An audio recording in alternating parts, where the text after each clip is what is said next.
I'm sure there's someone out there who this is their favorite story.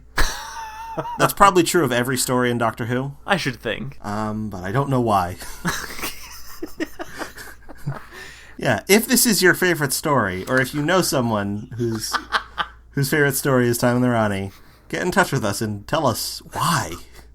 We would love to know. I would actually like that. I would like to hear from fans who are like very fond of a particular story that is generally considered to be one of the worst. Maybe not like necessarily defend their position, but just sort of point out, just in broad terms, what they like so much about it, or maybe what special significance the episode holds for them. That would actually be a fun idea for like a Doctor Who podcast, just my favorite Doctor Who story, where each week it would be a different person talking about why that story is their favorite. Yeah, and because obviously you just assemble a bunch of people, and you'd be able to go through in order every Doctor Who story, and it'd just be that person. You'd have to get hundreds of different people. You would. The logistics of it would be astoundingly complicated, but perhaps worthwhile. Perhaps. Oh, and then you could have like you could have a rival podcast where it was the opposite, where it's like the person who finds that episode their least favorite. Mine, for example, would be Vampires of Venice or Dinosaurs on a Spaceship. That's actually tough. I don't know. Yeah. I'm thinking about this. Or it could just be, each week could be, there would never be any stable presence on the show, but each week would be a discussion between two people, one of whom it's their favorite story and one of whom it's their least favorite story. I think this is great. By its very nature, no person could be on the show more than twice. Yeah, there you go. And some not even twice, because, you'd get duplicates of... There'd probably be... You'd get tons of people who say, my favorite story is The Caves of Androzani. My favorite story is Pyramids of Mars, etc. But you wouldn't get, a lot of people saying, my favorite story is Time and The Rani. Right. And exactly. then there would be, completely mediocre stories that are just, smack dab in the middle. Those would be the hardest. Yeah. Unless someone hates mediocrity. Yeah. They'd hone in on those. Do you think anyone's favorite story or least favorite story is, say, Full Circle? Maybe someone who really hates Adric. Yeah, maybe someone who really hates Adric. Yeah, actually, yes. Because if you really hated Adric, wouldn't you hate his first story the most? Like, the one that set up everything? The one that didn't kill him off? That should have? This story had the chance to kill off Adric, but it didn't. It left him alive. Not only did it leave him alive, it put him on the TARDIS. It doesn't even really show him boarding the TARDIS, right? You just find out in the subsequent story that he snuck aboard. Right. It just... So maybe they really liked that story and just wish it had stayed at that. Yeah, there you go. This is not a thing that's really going to happen. So. No.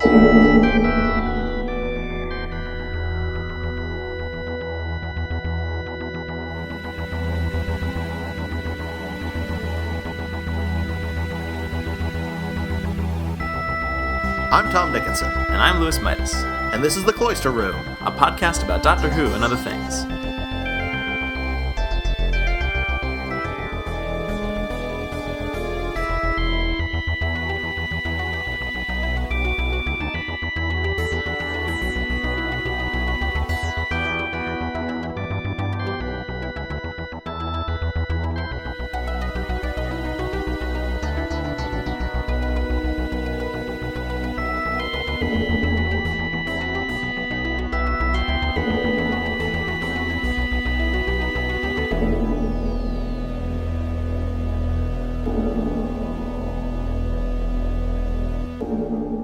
So, want to talk about Time and The Rani? I sure do. Okay, Louis, did you watch it?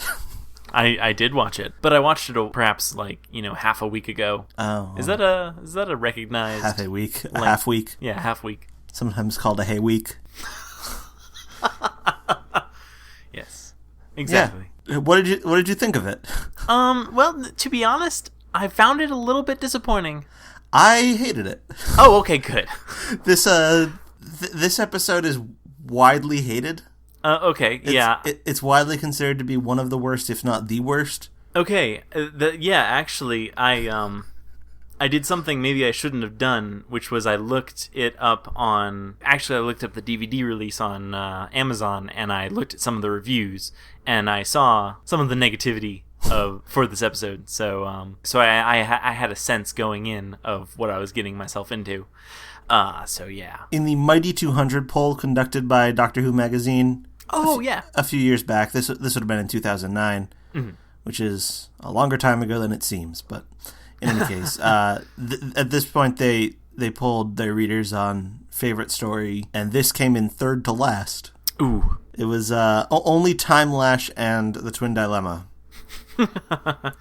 What was Time Lash about? We watched that. We watched Time Lash. I don't actually remember it all that well. Was that the one with H.G. Wells? Yeah, it definitely had H.G. Wells, and it had what's his name? The guy with the weird face. Yeah, it was he became like the Loch Ness Monster or whatever. Yes, that's true. Right, I think. right. I have such a poor memory for it because it wasn't very interesting. Right. But I think I liked it better than this, actually. Oh, okay. I think I would disagree with the Mighty 200, and I would probably rank it above this. And I'm not sure about the Twin Dilemma because I haven't seen it in a long time. I don't think I've ever seen it. It's Colin Baker's first story. So it would have been right following Caves of Androzani. Yes. No, I have not seen that one. Which is kind of funny because Caves of Androzani is widely considered to be the best of the classic series. Which when we watched it, I don't think I agreed with that. So I have no problem with like bucking the trends of popular opinion, but right. I'm firmly with the masses on this one. Yeah, no, me too. Actually, I don't know if I would say like my hatred of it was like vehement, but I certainly didn't really like it. Well, because the thing is that this is not my first outing with the Seventh Doctor, and if this was the first story of the Seventh Doctor that I had seen, I don't know what I would think of it, or him. But what I have seen of him, I've seen the Destiny of the Daleks. I think is that one the Seventh Doctor? No, you're thinking of Remembrance of the Daleks. Okay, Remembrance of the Daleks. Yes. Remembrance of the Daleks. That's one where they're two separate Dalek sort of sects fighting against each other. That's actually in more than one, I think. Oh, that's right, it is. Okay, well anyway. But yeah, that's the one that's set in 1963 on Earth and has Sylvester McCoy and it has Ace in it.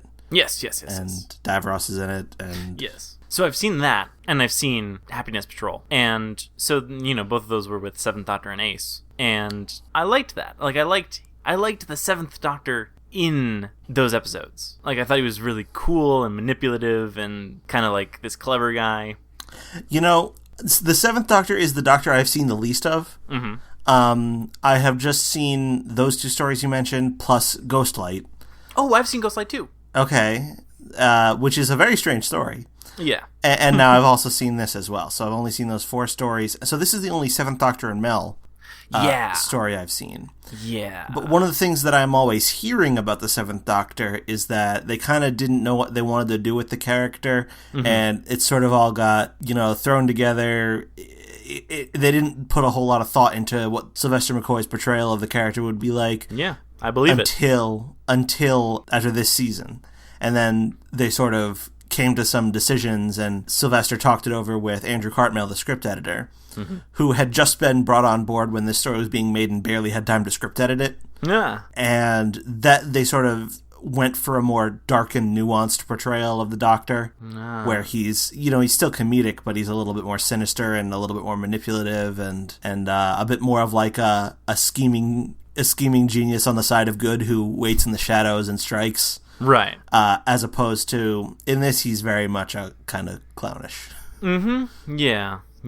So it was kind of difficult for me because I'm so used to, not that I've seen a lot of the Seventh Doctor, but I had this sort of idea of what he was supposed to be like, and that was all sort of subverted here in his first appearance, and it bothered me.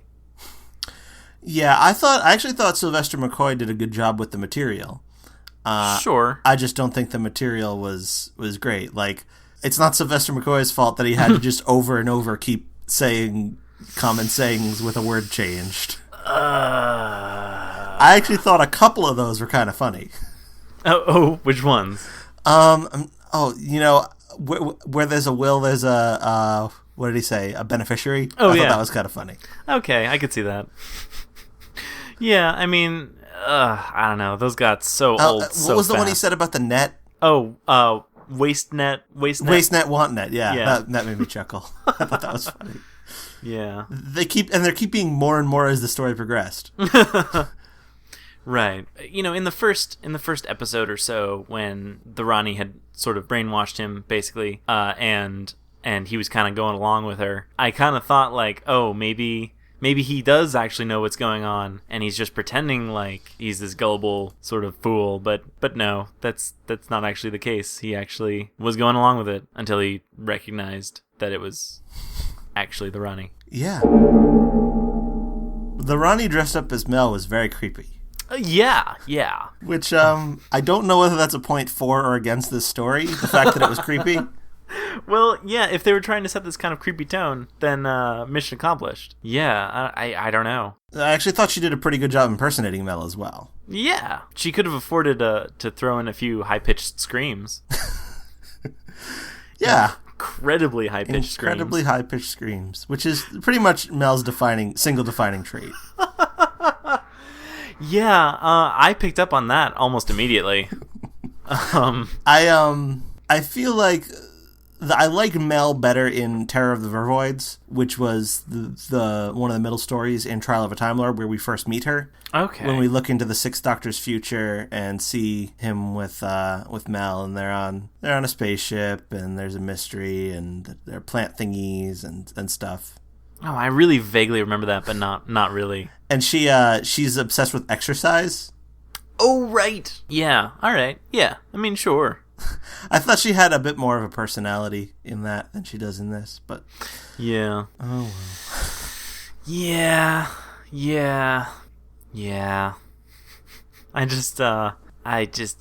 She did not do really anything in this story. She just got caught and, thrown in danger, and yeah, she was pretty pointless throughout. Yeah, and just that screaming, my God. Yep, that screaming. Although, to be perfectly honest, in my opinion, that screaming was not the worst sound I heard in this story. Oh, really? I thought the music was just uniformly terrible throughout.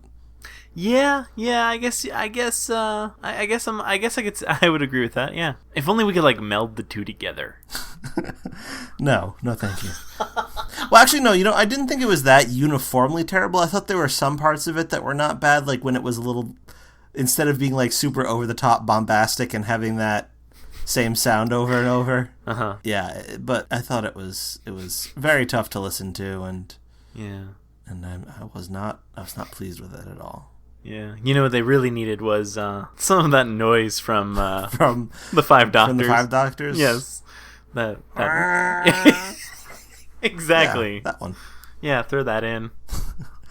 That would have been an improvement. I actually did like I do like this version of the theme tune though. I do too. The thing that stands out most to me is how very easily it gets stuck in my head for the whole day.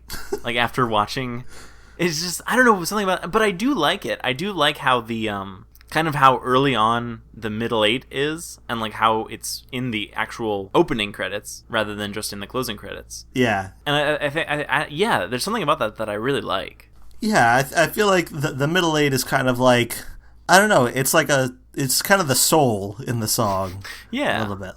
The whole song is just this screeching, it's this mysterious, strange noise, and then you kind of get this somewhat more melodic bit for the middle eight. So yeah, I definitely do like having that in the opening. Yeah. It's cool and different, and and I appreciate it. I appreciate that, and I like it.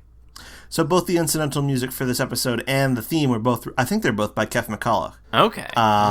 So I guess, I don't know. Kind of a mixed bag then. Kind of a mixed bag. I'm not a huge fan of Kev's work overall, but that theme tune, I think that's a fairly good arrangement of it. So not a total screw up. No, certainly not.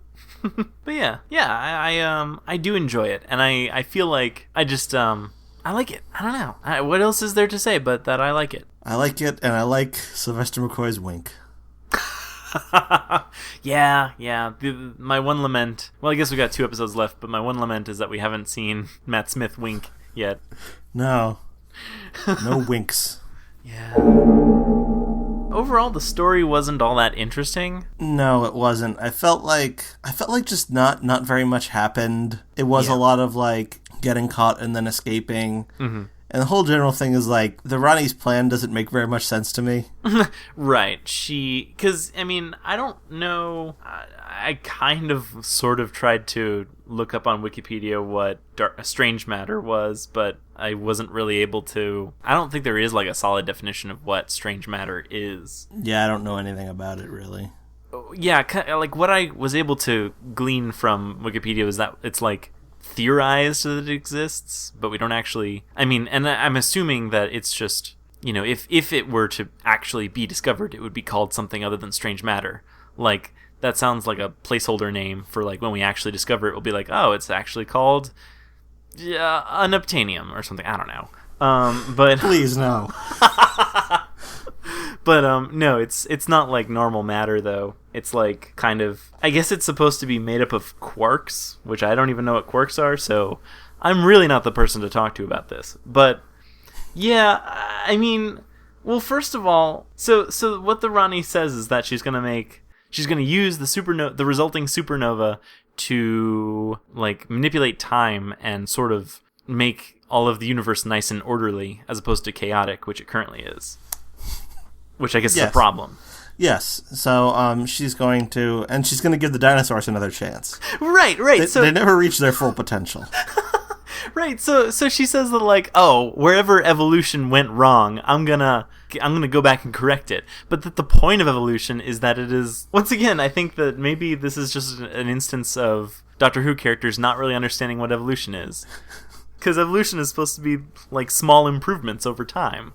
That like it's like through trial and error, what succeeds flourishes and what fails dies off, and like so the dinosaurs died off because they couldn't handle climate change, and smaller mammals and other kind of like Republicans can't handle climate change or small mammals. Yes, exactly. But yeah, so like the dinosaurs kind of had that flaw.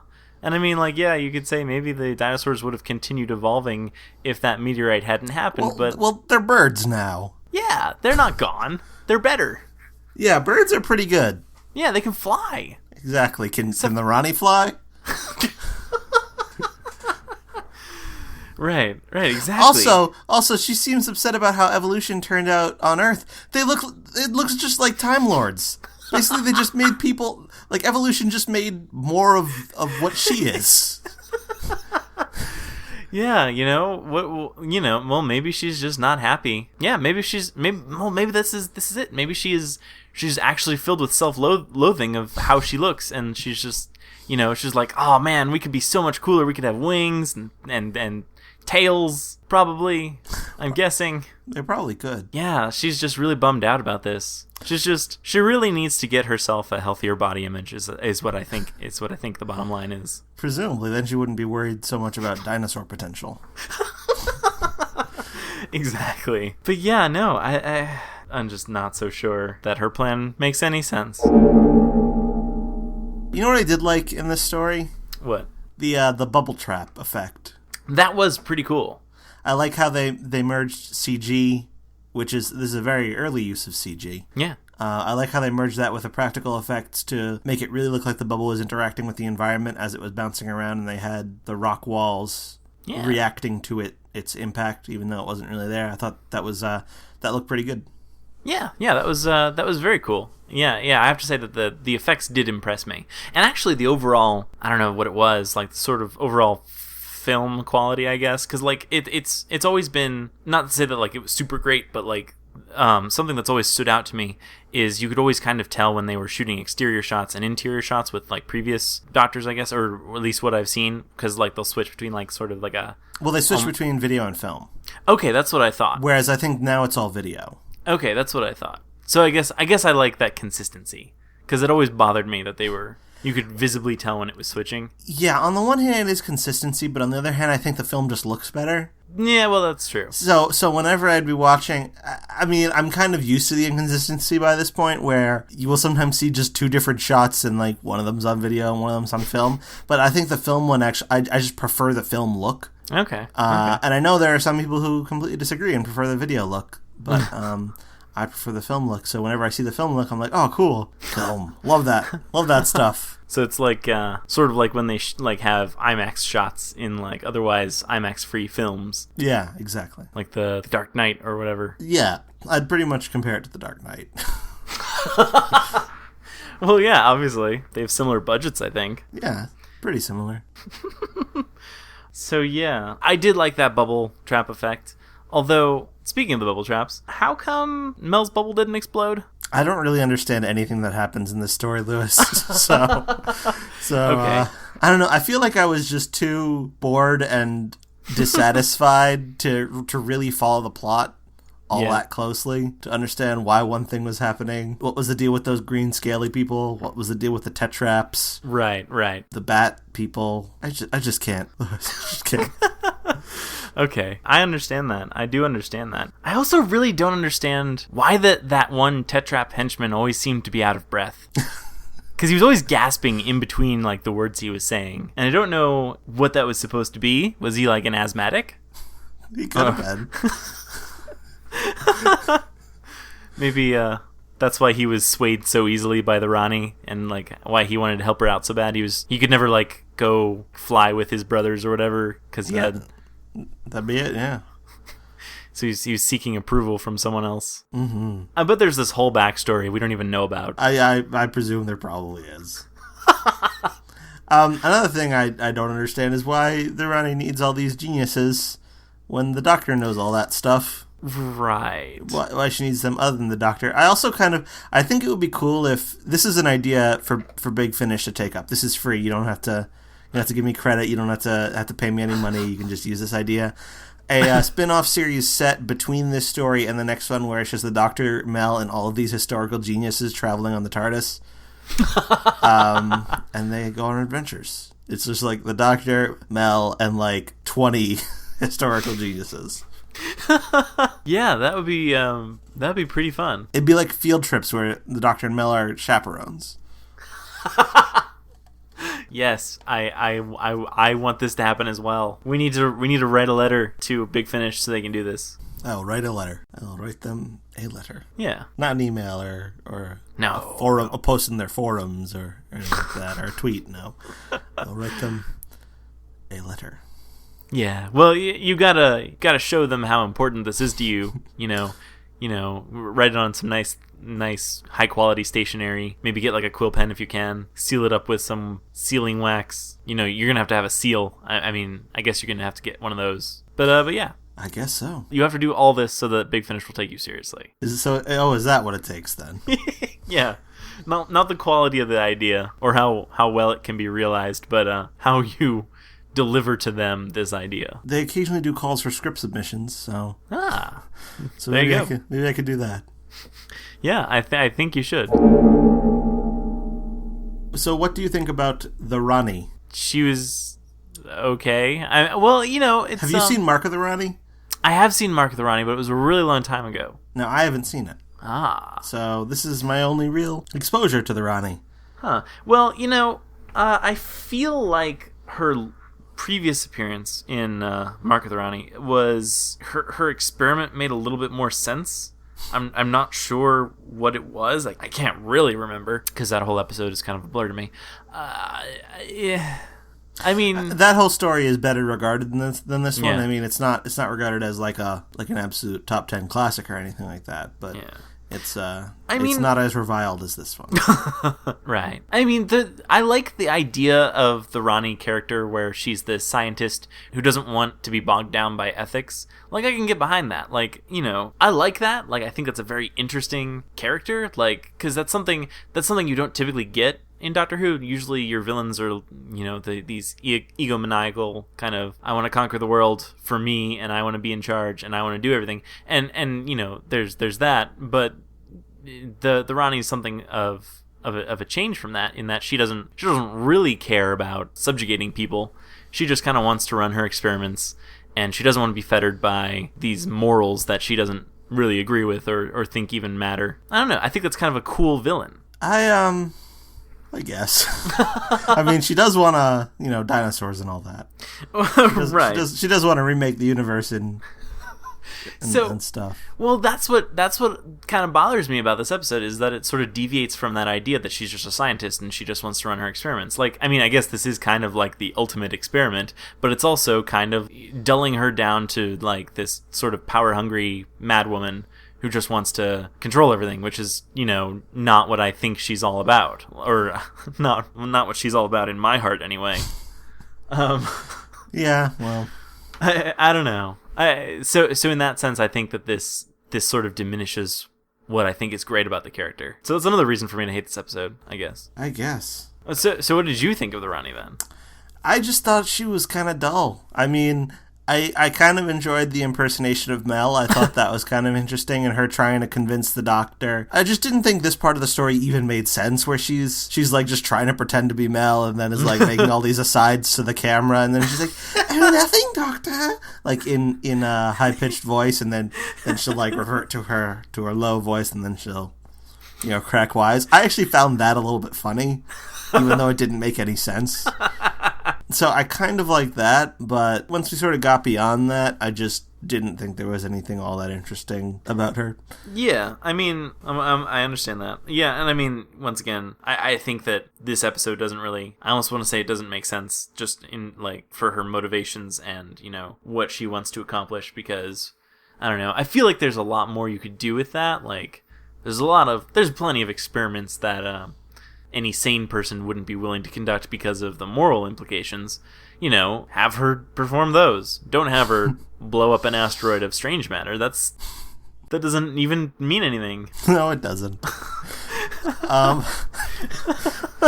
There's a certain eagerness in Doctor Who fandom to speculate about the Rani returning in New Who. Yeah. I don't really understand why. Like, it just seems to me like that would be scraping the bottom of the barrel. Yeah, I can see that. Having not seen Mark of the Rani, I might change my mind completely upon seeing that story. Yeah. But based on what I've seen of her in this and in Dimensions in Time, I don't know. Have you seen Dimensions in Time? I have not, no. Oh, maybe that should be thrown into our randomizer list. Ooh, because that was like a special, wasn't it? It was very special. I actually like Dimensions in Time a lot more than I like this. But I know it's not very well liked among fans, and the Rani is kind of pointless in it. Ah, I see. So not a great average for the Rani that she had. No. So I mean, but still, she is one of the things that people sometimes speculate about. I guess that I'd be fine with it, but I just don't see why. Well, yeah, I mean, if we stick to the idea that the Rani is just running her experiments without caring about morals and stuff, there's really no reason for her to cross paths with the Doctor again. I mean, Well, she's presumably dead anyway. Right. So, I mean, unless she had some kind of crazy experiment we don't know about where she was somehow able to be resurrected after she died, or something, I don't know. But assuming she had one of those things on the back burner. But that's kind of the thing, though, is,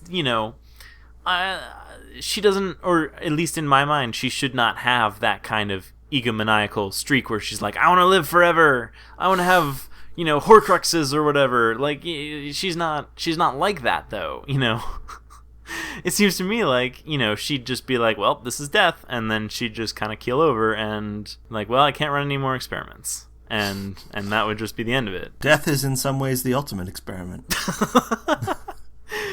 Exactly. It's the experiment you can only run once. Yep. The experiment that all of us can only run once. Unless you get, like, resuscitated, I guess. Presumably. I think that was a movie. What was? What I just described. An experiment? It was like these, like, med students killing themselves and then bringing themselves back. Huh. I know, I feel like it was a movie, but I don't know what it's called. I think it was in the 80s. Ah, the 80s. Guess what else was in the 80s? This episode. Time and The Rani. But yeah. We don't know if it was set in the 80s. No, we don't really have any context for knowing when it was set. I'm going to have to watch this again. Yeah, you are. You can't just give yourself a pass on it? No. What did you think about the cold open? I liked it. There was one of the few things about this episode that I thought was really cool. The thing about it is it's a CG shot of the TARDIS. Yeah. The previous season to this was Trial of a Time Lord. Yeah. And that season opens with a model shot of the TARDIS. And it's way better than this. Huh. Go back. I know you watched Trial of a Time Lord a super long time ago, but go back and watch the first couple minutes of the first episode of the first serial in that season. Yeah. And it looks so much better than this CG thing. Huh. Yeah, actually, now that I'm thinking about it, I do remember that, and I do remember thinking that was super impressive. It's the TARDIS docking in the big space station. Right. Yeah, I do remember that, and I do remember thinking that was, like, super impressive. So I feel like that's the beginning of one season, this is the beginning of the next season. It seems like kind of a downgrade to me, personally. Yeah. Well, yeah, because, yes. When we were talking about the cold opening, I was thinking of the whole thing of it. I mean, I realized that I realized that CG shot probably comprised about 50% of it, because it was very short. But yeah, I think that yeah. I mean, it's cool that they're using CG. I mean, that's neat. I mean, that's a very early use of it. Yeah, that's very true. So I mean, it's not. I can't really fault them for sloppy CG work. Right, but yeah, no, it definitely was a downgrade. I mean, and it's kind of funny how you can get so masterful at using this kind of non-CG sort of effects, and then you're going to switch to CG, which is worse. So that's, who knows how expensive this was to render, that 10-second shot or whatever. But it doesn't seem like it was worth it. I don't know. But, I have to say, the actual regeneration, I mean, you could very easily tell that was Sylvester McCoy in a wig. Mm-hmm. But, I thought it was pretty well done. I mean, all things considered. Yeah, considering the circumstances that they couldn't get Colin Baker back at all. Right. I guess it's okay. Right. But I mean, he just falls over and regenerates from the fall. Is that... Well, I mean, yeah, there's that. Who knows? Who knows how fast that TARDIS was going? That could be some serious impact trauma going on. And Mel is fine, obviously. But, yeah, right. I know this is something that expanded universe authors like to elaborate on. Mm-hmm.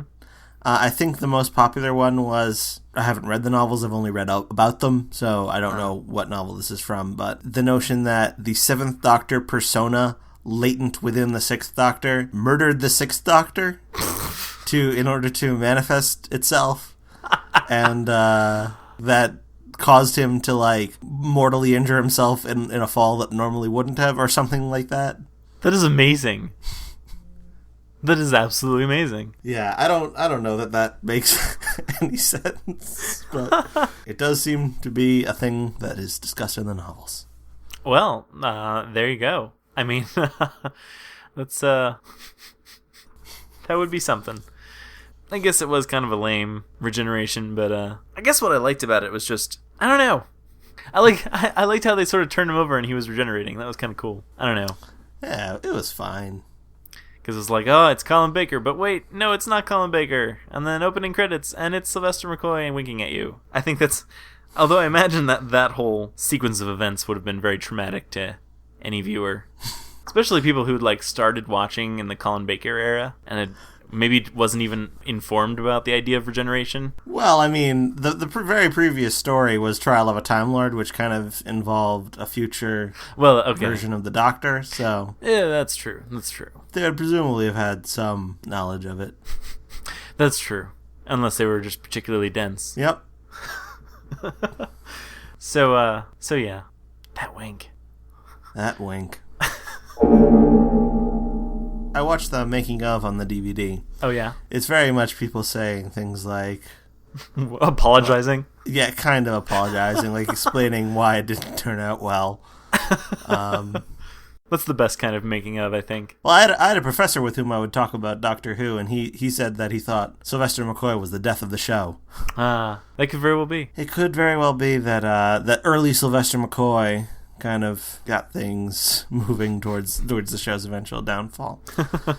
I feel like the later Sylvester McCoy episodes that I've seen do indicate a recovery from this. Yeah. But it may have been too little too late. I don't really know.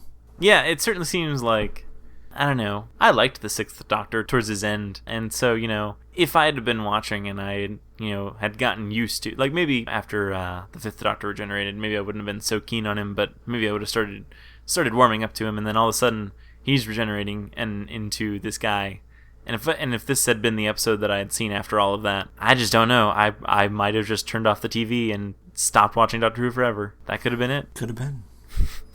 I don't know. Colin Baker was, as I'm sure you know, fired. Yeah. They just gave him the boot.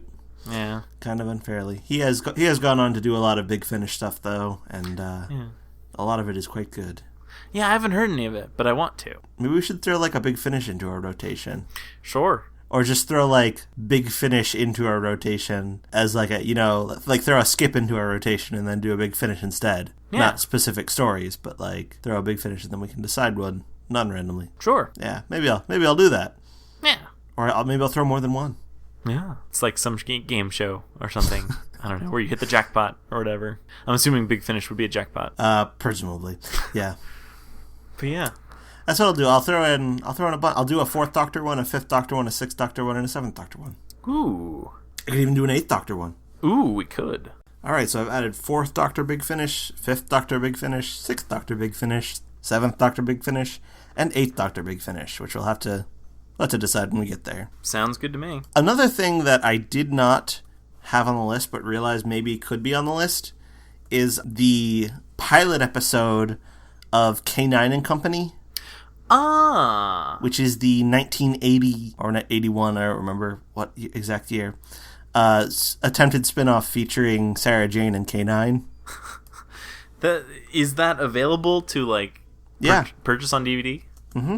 I actually just watched it last week and then realized that it belonged on the list.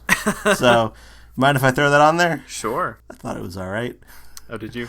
But it didn't get picked up, so it couldn't have been that good. I think it was, like, hugely popular. Oh, really? Yeah, they just, like, it got really good ratings. It got better ratings than the preceding season of Doctor Who. It came after season 18, actually. Ah. And it got better ratings than season 18, probably because it was on at Christmas time. Ah. So it might, I don't know if it was on Christmas Day, but it was on around Christmas time.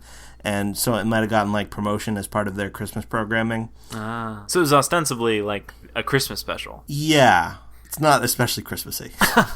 Okay. But I think what happened was a new head of BBC One or a new, like, senior executive somewhere in the BBC came in, replacing the one who had commissioned it, and just didn't like it. So they said, we're not going to do this.